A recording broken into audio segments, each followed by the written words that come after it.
காலையில் தூங்கி எழுந்தவுடன் திடீரென்று ஒரு பாடல் உங்கள் மனதில் ஒலிக்கிறது.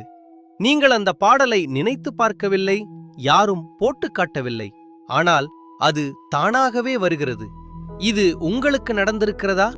நிறைய பேர் இதை ஒரு சாதாரண விஷயமாக நினைக்கிறார்கள்.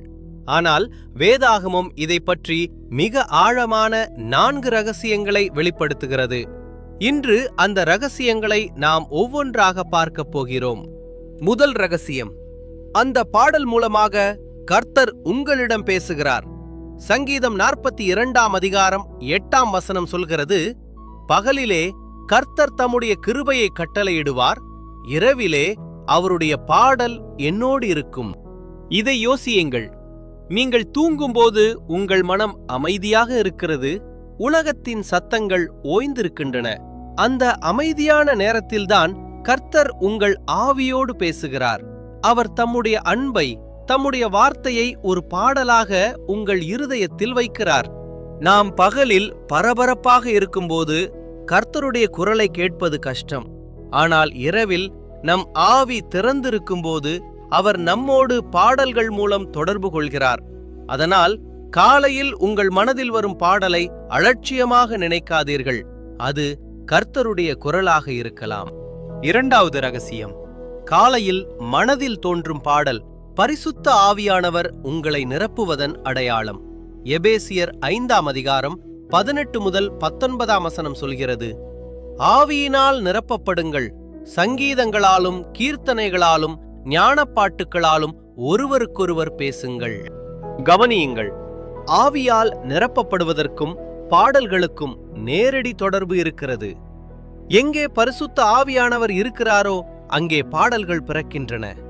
அவருடைய பிரசன்னம் இருக்கும் இடத்தில் ஆராதனை தானாகவே எழும்புகிறது. எனவே காலையில் நீங்கள் எழும்பும்போது ஒரு ஆராதனை பாடல் உங்கள் உள்ளத்தில் ஒலிக்கிறதென்றால் அது பரிசுத்த ஆவியானவர் உங்களுக்குள் செயல்படுகிறார் என்பதற்கான ஒரு அழகான அறிகுறி. அவர் உங்களை நிரப்பிக் கொண்டிருக்கிறார். அதை மகிழ்ச்சியோடு ஏற்றுக்கொள்ளுங்கள். மூன்றாவது ரகசியம் மிகவும் சக்தி வாய்ந்தது. காலையில் வரும் பாடல்கள் ஆவிக்குரிய போர்க்கருவிகள். 2ஆம் நாளாகமம் 20ஆம் அதிகாரத்தில் யோசபாத் ராஜா ஒரு பெரிய யுத்தத்தை எதிர்கொண்டார். ஆனால் அவர் போர் வீரர்களை முன்னால் அனுப்பவில்லை, ஆராதனைக்காரர்களை முன்னால் அனுப்பினார். அவர்கள் பாடத் தொடங்கிய போது கர்த்தர் எதிரிகளுக்கு விரோதமாக பதிவிருப்போரை வைத்தார். எதிரிகள் ஒருவரை ஒருவர் அழித்துக் கொண்டார்கள். பாடல்களின் மூலம் ஜெயம் வந்தது. அப்போஸ்தலர் நடபடிகள் 16ஆம் அதிகாரத்திலும் இதே சத்தியத்தை பார்க்கிறோம். பவுலும் சீலாவும் சிறைச்சாலையில் அடிக்கப்பட்டு விலங்கிடப்பட்டிருந்தார்கள். ஆனால் நடு இரவில் அவர்கள் பாடினார்கள். அப்போது பூமி அதிர்ந்தது, சிறை கதவுகள் திறந்தன, விலங்குகள் கழன்றன. பாடல் ஒரு ஆயுதம். அது சிறைச்சாலையின் கதவுகளையே திறக்கும் வல்லமை கொண்டது. எனவே காலையில் உங்கள் மனதில் ஒரு பாடல் வரும்போது அது அன்றைய நாளுக்கான உங்கள் ஆவிக்குரிய ஆயுதமாக இருக்கலாம். கர்த்தர் உங்களை அன்றைய போராட்டங்களுக்கு தயார்படுத்துகிறார். நான்காவது ரகசியம், காலையில் வரும் பாடல்கள் மூலமாக கர்த்தர் உங்களை வழிநடத்துகிறார். கொலோசையர் 3ஆம் அதிகாரம் 16ஆம் வசனம் சொல்கிறது, கிறிஸ்துவின் வசனம் உங்களில் சகல ஞானத்தோடும் பரிபூரணமாக வாசம் பண்ண கடவது. சில சமயங்களில் கர்த்தர் ஒரு பாடல் மூலம் உங்களுக்கு ஆறுதல் தருகிறார். நீங்கள் கஷ்டமான நேரத்தில் இருக்கும்போது. சில சமயங்களில் எச்சரிக்கை தருகிறார், ஒரு தவறான பாதையில் செல்ல இருக்கும்போது. சில சமயங்களில் தைரியம் தருகிறார், நீங்கள் பயத்தோடு இருக்கும்போது. அந்த பாடலின் வார்த்தைகளை கவனமாக கேளுங்கள். அதன் வரிகளில் கர்த்தர் உங்களுக்கு என்ன சொல்ல விரும்புகிறார் என்பதை தியானியுங்கள். அவர் உங்கள் வாழ்க்கையின் ஒவ்வொரு அடியிலும் வழிநடத்த விரும்புகிறார்.